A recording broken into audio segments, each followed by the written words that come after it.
اوعى تبيع سهمك بخساره، وانا مش بكلمك على النهارده، انا بكلمك على عامه طرق التفكير اللي ازاي تطلعك كسبان من البورصه. انا محمد فاروق بقالي 11 سنه لم اخسر في البورصه قط، سواء المصريه او الامريكيه، بس قبل كده اتبهدلت ومش هقعد اعيد لك القصه في كل فيديو عشان انت اكيد زهقت. لكن الخلاصه انا بشرح لك ليه انا زمان اتبهدلت وليه انا بطلت اتبهدل لما اتعلمت صح. قبل ما ابدا بس عايز افكرك ان احنا غيرنا رقم الواتساب. رقم الواتساب الجديد ان شاء الله دايما هتلاقيه في الصفحه الرئيسيه في القناه، مش مكتوب على الفيديو. عندنا برامج تعليميه سواء حضرتك جاي من تحت الصفر في البورصه ما تعرفش حاجه، او بقالك 20 سنه بس بتعمل نتائج وحشه، او عندك سؤال في البورصه، في رقم واتساب في البايو. النصيحة دي عشان يبقى ليها معنى وعلشان ما تخسرش لازم تفهم كويس جدا ان النصيحة دي جزء من استراتيجية اصلا لازم تكون متبعها. بمعنى ان انت ما ينفعش تاخد نصيحتي بتاعت اوعى تبيع سهم نزل بيك وتقوم رايح مطبقها على استراتيجيتك اللي اصلا غلط.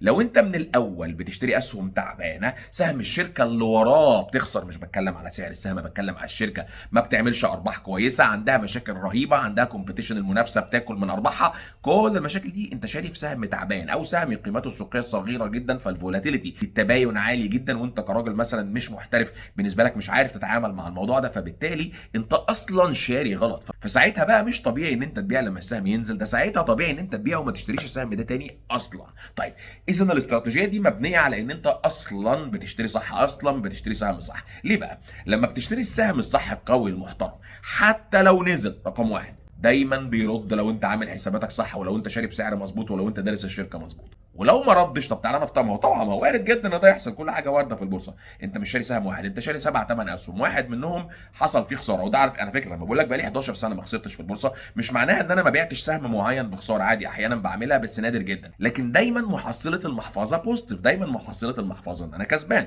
لان الثمان اسهم 7 كسبانين وواحد يعني نزل شويه بسيطه، وحتى لو ما نزلش شويه بسيطه 7 كسبانين قصاد واحد بس يعني ايه اداء وحش، فبطلع في الاخر طبعا الحمد لله كسبان. رقم اتنين، ودي قلتها كتير بس لازم تسمعها ان شاء الله 50 مره لانها من اهم النصايح اللي في البورصه.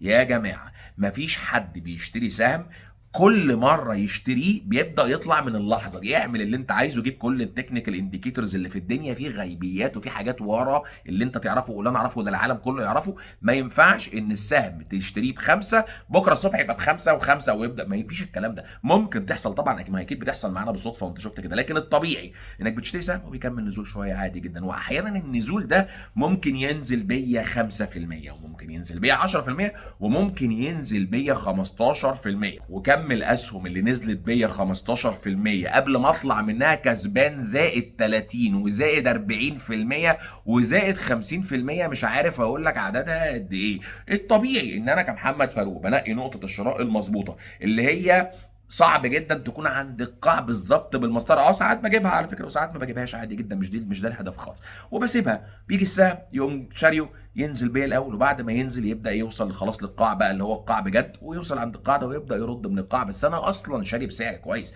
فانا ان شاء الله طالع كسبان بغض النظر هو نزل بعد كده ولا ما نزلش. وده بقى ينقلنا للنقطه الاخيره اللي انا عملت عليها اعتقد فيديوهين او ثلاثه. ما ينفعش تعمل ستوب لوس. ما انت لو عامل لك فيديو قبل كده اسمه اوعى تعمل ستوب لوس، ما انت لو استخدمت استراتيجيه بقى مظبوطه من الاول الستوب لوس ده هيضيعك. ما هو السهم هينزل 5% بعدين يطلع 40%، انت كده خسرت 5% بدل ما تكسب 40. ولو سهم هينزل 10% بعدين يطلع 30%، فانت كده خسرت الفرق. كل ده مجرد بس ان انت عمال تخسر تخسر تخسر ومش بتكسب.